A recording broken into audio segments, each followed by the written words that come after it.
आज से हजारों साल पहले एक बेहद ही मिस्टीरियस किताब लिखी गई थी। एक ऐसी किताब जिसे आज भी लोग पढ़ने से घबराते हैं। इस किताब का नाम है उड्डामारेश्वरा तंत्र। इसमें खुद भगवान शिव पार्वती माता से बात कर रहे होते हैं और उनके सामने एक बेहद ही शक्तिशाली सीक्रेट रिवील करते हैं। 36 यक्षिणी का सीक्रेट। लेकिन ये यक्षिणी होती क्या है? ये कोई भूत या प्रेत नहीं होती और ना ही ये किसी भगवान का रूप होती है। ये तो बस एक औरत की आत्मा होती है, एक बेहद ही खूबसूरत, जादुई और खतरनाक औरत का स्पिरिट। कुछ यक्षिणी तुम्हें बेहद अमीर बना सकती है, वहीं कुछ तुम्हें अनलिमिटेड नॉलेज दे सकती है। कुछ तुम्हें वो खोया हुआ प्यार दिलाने में मदद कर सकती है, वहीं कुछ तुम्हारे प्यार में हमेशा के लिए पागल हो सकती है। अब पॉसिबल है कि अगर तुम कभी किसी यक्षिणी को बुला लो तो वो कभी भी तुम्हारा पीछा ना छोड़े। लेकिन हर यक्षिणी से कुछ मांगने से पहले कुछ चीजें कुर्बान करनी पड़ती है, इसलिए इन्हें बेहद ही खतरनाक माना जाता है। उड्डामारेश्वरा तंत्र एक ऐसी किताब है जिसमें लिखा गया है कि तुम कैसे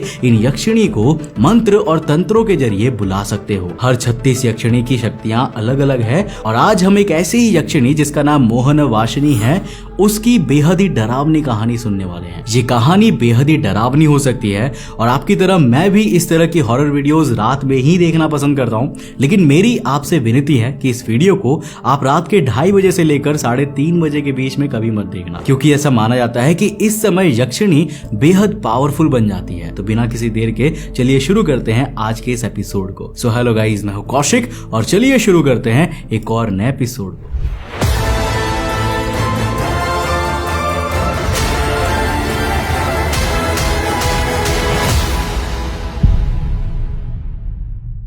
रवि रांची यूनिवर्सिटी का एक टॉप स्टूडेंट था। उसने एंथ्रोपोलॉजी में पढ़ाई की थी और झारखंड के ट्राइबल लोगों और उनके लेजेंड्स में बेहद इंटरेस्ट रखता था। वो खुद उन जगहों पर जाकर देखना चाहता था कि क्या वहाँ के ट्राइबल लेजेंड्स सच है या बस कहानियां हैं। एक दिन जब वो अपने कॉलेज के लाइब्रेरी में बैठा हुआ था, तब एक बेहद ही सुंदर लड़की उसके सामने आकर बैठ गई और उससे बात करने लगी। उस लड़की का नाम मोहिमा था। रवि ने भी ज्यादा नहीं सोचा और मोहिमा से बातें करने लगा। वो दोनों हर तरह की बातें किया करते थे और अब रोज लाइब्रेरी में मिलने लगे थे। मोहिमा को भी ट्राइबल लेजेंड्स और कहानियों में बेहद इंटरेस्ट था। वो दोनों घंटों तक बैठकर भारत के इतिहास, राजाओं की कहानियां और भूत प्रेतों की एंशिएंट मिथ्स पर बात करते रहते थे। एक दिन मोहिमा ने रवि को बताया कि यहाँ से कुछ ही दूर तमार नाम का एक गाँव है जो साल जंगलों से घिरा हुआ है। यहाँ रहने वाले लोग अंधेरा होने के बाद कभी भी जंगलों में नहीं जाते, क्योंकि उनके पूर्वज ऐसा कहा करते थे कि पास के जंगलों में एक गुफा है जहाँ एक यक्षिणी का वास है। इस गुफा को लोकल लोग प्रेम की गुफा कहते हैं। वहाँ पर रहने वाले सभी लोग जानते थे कि यहाँ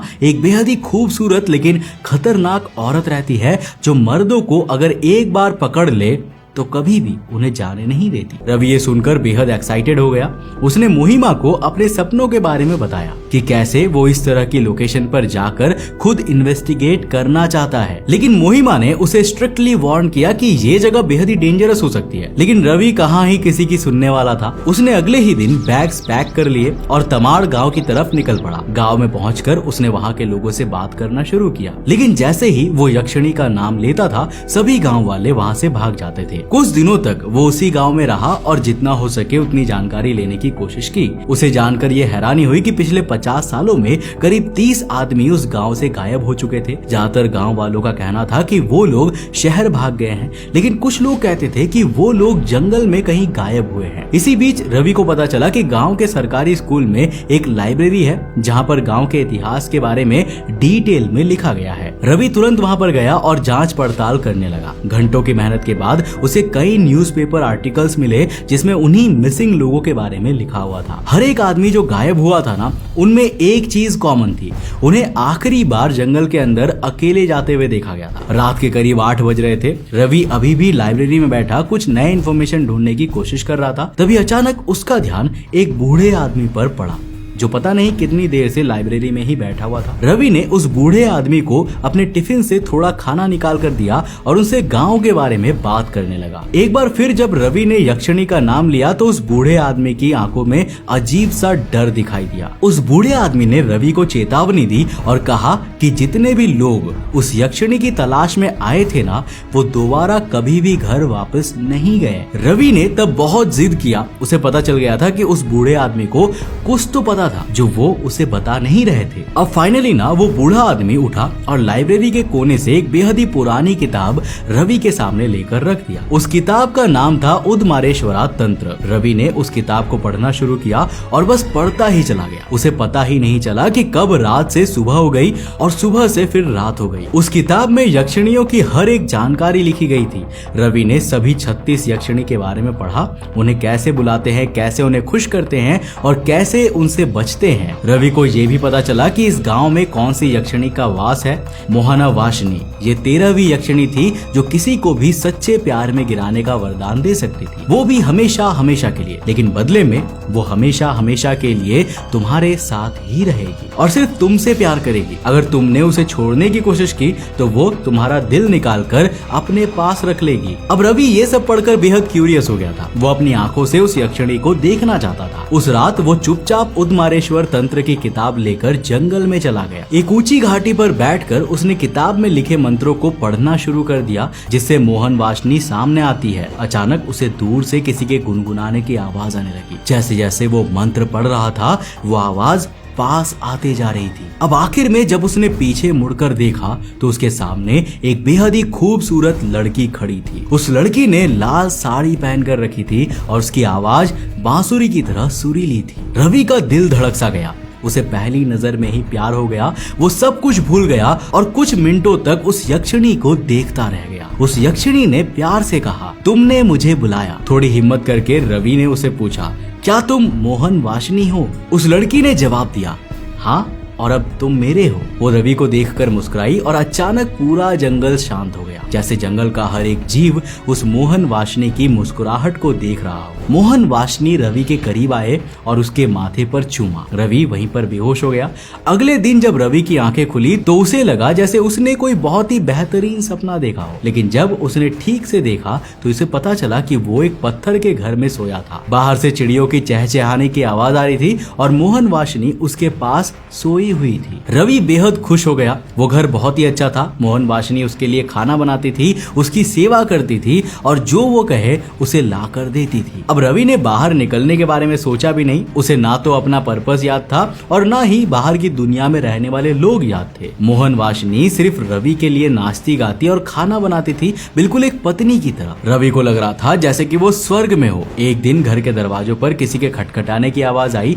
रवि ने जब जाकर दरवाजा खोला तो सामने वही बुढ़ा आदमी खड़ा था जो उसे उस दिन लाइब्रेरी में मिला था। उसने रवि से सिर्फ इतना कहा, क्या तुम्हें अपनी माँ याद है? इतना कहते ही अचानक वो बूढ़ा आदमी गायब हो गया। रवि को ऐसा लगा जैसे कई दिनों बाद उसकी आंखें खुली हो। वो सच में अपनी माँ को याद नहीं कर पा रहा था। उसे तो ये तक याद नहीं था कि उसका नाम क्या है और वो यहाँ तक पहुँचा कैसे। उसका दिल और दिमाग उसे सिर्फ एक ही चीज कह रहे थे, इस घर से बाहर निकलने पर उसे सब याद आ जाएगा। लेकिन तभी मोहन वाशनी ने उसका हाथ पकड़ा और उससे कहा, तुम मेरे हो, बस यही बात सबसे ज्यादा जरूरी है। लेकिन रवि के अंदर से वो डर गया नहीं था। उस रात रवि सोया नहीं पर इंतजार करता रहा मोहन वाशनी के सोने का। मोहन वाशनी उसके लिए गाते गाते सो जाती थी। जब फाइनली उसकी आंखें लग गई तो रवि चुपचाप उठा और दरवाजे से बाहर निकलकर जंगलों में भागने लगा। जैसे जैसे वो उस घर से दूर जा रहा था उसे सब कुछ याद आ रहा था। वो जंगल में और ज्यादा अंदर भागता गया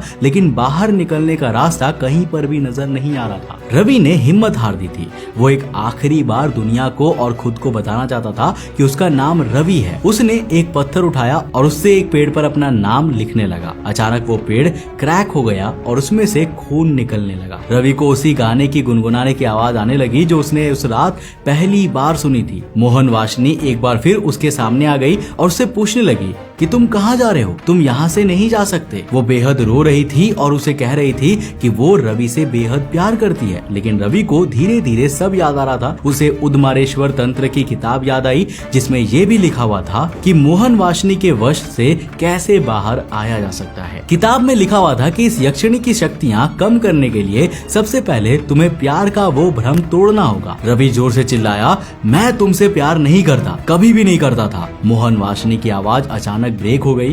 वो गुस्से से कांपने लगी और उसका भेष बदलने लगा। उसकी स्किन व्हाइट होने लगी और फिर उस पे क्रैक्स फैक्ट्स पढ़ने लगे, वो जोर से चिल्लाई, कोई मुझे छोड़कर नहीं जा सकता। अचानक पूरा जंगल धुएं से भर गया और रवि एक बार फिर बेहोश हो गया। अगले दिन रवि की आंखें रांची के एक हॉस्पिटल में खुली। एक सर्च टीम ने रवि को जंगलों में बेहोश पाया था। रवि को पता चला कि वो करीब 21 दिनों से लापता था। उसके प्रोफेसर्स, माँ, घर वाले सब वहां पर थे। रवि को ऐसा लगा जैसे कोई भयानक सपना खत्म हुआ हो। उसके मन में शांति छाने लगी ये सोचते हुए कि सब कुछ फाइनली खत्म हो गया है। कुछ महीनों के आराम के बाद रवि ने एक बार फिर कॉलेज जाना शुरू कर दिया। उसे दूसरे कंट्री से वहां जाकर रिसर्च करने के ऑफर्स भी आने लगे। सब कुछ ठीक हो गया था। एक दिन जब रवि लाइब्रेरी में बैठा हुआ था तब मोहिमा अचानक उसके पास आई और उससे पूछने लगी कि आखिर इतने महीनों तक वो कहाँ गायब था। रवि ने मोहिमा को पूरी कहानी बताई। मोहिमा ध्यान से उसकी बातें सुन रही थी और रवि को ऐसे देख रही थी जैसे कोई अपने बॉयफ्रेंड को देखता हो। मोहिमा ने धीरे से रवि को कहा, मैंने कहा था ना, कोई मुझे छोड़कर नहीं जा सकता। इतना कहकर मोहिमा वो गाना गुनगुनाने लगी जो मोहन वाशिनी हर रात सोने से पहले रवि को सुनाया करती थी। रवि के रोंगटे खड़े हो गए, लेकिन वो चिल्ला भी नहीं पा रहा था। वो समझ गया कि मोहन वाशिनी से पूरी तरह बच पाना नामुमकिन है। कुछ दिनों बाद खबर आई कि रवि अब नहीं रहा। कहा जाता है कि प्यार से बड़ी कोई और शक्ति नहीं है।